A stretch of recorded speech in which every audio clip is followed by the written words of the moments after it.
Hi, Victory Nation. Welcome to Inside My Victory, podcasts about the church, leadership, and creativity. I'm Pastor Gene. And I'm Pastor Kelly, and you can follow along with the notes we provided for you on my website, kellystickle.com. And if you have questions you'd like us to answer, subject matter you'd like us to discuss, please email us at leadership@myvictory.ca. Yeah, please take advantage of this. If you're a pastor or a church leader and you have a question or situation that you would love us to discuss, we would love to take it on. So again, you can email your question to leadership@myvictory.ca. Yes, we would love to take it on. So we had a fun Easter. We had an amazing Easter. Amazing Easter. So much fun. Yeah, we had over 2,400 people come. We had 78 salvations. I think we had around 20 baptisms. We had 410 kids just here in Lethbridge. That was crazy. We had 48 new kids show up in Okotoks, so it was a great and a couple weekend. dozen animals. The petting zoo was awesome. Yeah, that was a lot of fun. Yeah, the kids had a lot of fun. That was great. It was great. Hey, today we want to talk a little bit about some of the things that Kevin Gerald talked about at our All Staff last month. Yeah. So let's kind of dig into organizational alignment, and let's also talk about how that's different than the culture or the organizational alignment from the past century versus today, because there's a big change. Yeah, when Pastor Kevin was here, I didn't give him a subject to talk about. I wanted kind of him to sense it and lead it. And so we're driving from the hotel to the staff meeting, and he talked about, what he's going to talk about for our all staff. And he said he was going to talk about culture. And to be honest, my heart kind of sank. I thought, culture, man, we talk about culture a lot. and I thought, man, I was looking for something new, something fresh. But man, what he taught was so good. And he dug into culture in a deeper layer, and it's really caused a lot of great discussion around here with our team. But in particular, he talked about organizational alignment, and really organizational alignment is a consistency of culture throughout the entire organization, and all churches, all businesses, all homes, every group of people gathered together have a culture. It happens by design or by default. But it's also what he dug into, which I thought was really good, is he said most churches, most businesses have a subculture. Yes. And that is so good. So consistency of culture is when everyone is like-minded, and that's when we have a consistency of culture all across the board.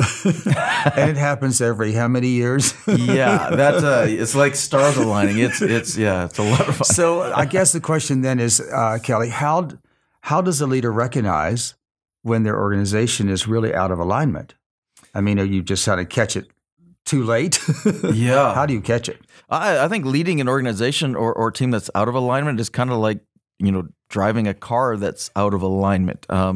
You as a leader have to hold on tighter. A lot of wobbling. A lot of wobbling going on.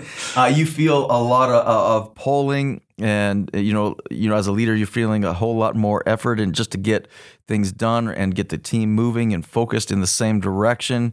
You have to push harder, and it really does wear a leader down when it's out of alignment. So the more consistency we have in our culture, in our behaviors, in our talk, and alignment with our team, the easier it is for the leader. Are you speaking from experience? Yes, very much. All right. Now, we are a church in multiple sites, multiple locations. And so how difficult is it to keep that consistency? Because you want a culture, and the alignment has to be transferable from one site to another. So what kind of issues, what kind of advice might you give someone that's in multiple locations? Yeah, that is a great question, because it's one that we've talked about and thought about, and for me as a leader, that was something I don't know if I was aware fully of how difficult it would be to keep alignment and consistency. How much more respect I have for franchises, like Starbucks. When you go to Starbucks in Asia, and you can almost tell when they're out of alignment. You can, yes. But I was shocked, because I went to Starbucks in Sriracha, Thailand, and it was the same culture, the same behavior, the same response from the staff, and everything. It felt like home, and I thought, man, I had so much more respect, because how does an organization keep that consistency of culture in multiple locations? And when we went into multi-siting, that's a whole lot. And one of the things that we've learned, I think, is repetition is the key to consistent culture over any distance. So we have to repeat, and simple, choice phrases of behaviors that we want, culture codes that we have. It's almost like a language we speak. Yeah, it has to be a language we speak, but you have to repeat it. And you feel as a leader that you're absolutely sick of that saying. Everybody's heard it before. But I think by the time it really sinks in, that saying, what it means to us as a leader, that means when our direct reports, those closest to us, are just getting it. And when it sinks into them and they're just getting it, that means that the next layer is just getting it. And by the time the rest of the staff get it, that means that the volunteers, are just about to get it. And once the volunteers get it, then the congregation gets it. Once the congregation gets it, then the community can get it. And by that time, the leader is really, really sick of it. But repetition is the key. Because it's always drifting. It's always We have drifting. a tendency to drift, and that's where we end up into subcultures. Yeah. Don't you think? Absolutely. Subcultures do develop because, especially in church world, a lot of people that come into the church come from, a vast variety of backgrounds and distances. So they come in with either no church background. We get a lot of those in our church. And those ones are a lot easier to work with as far as church culture. This is how we do things around here. But then you get a lot of people that come in from different variety of backgrounds, whatever their church background is. And whatever that background is, that's their expectation. And that becomes their natural go-to and their natural behavior. And then that creates these subcultures because they tend to drift towards one another and they gravitate towards another. So I think the consistency of culture is to develop, repetition, but it's also developing how you connect with the most people and go the furthest. So you really have to connect closely with your team and teach them to connect with your team and use the same phrases and repetition again and make sure that it drifts down and one even layer explain to the other. those phrases, because sometimes you hear them, but then you may interpret them differently. I think sometimes that's how culture really drifts. Yeah.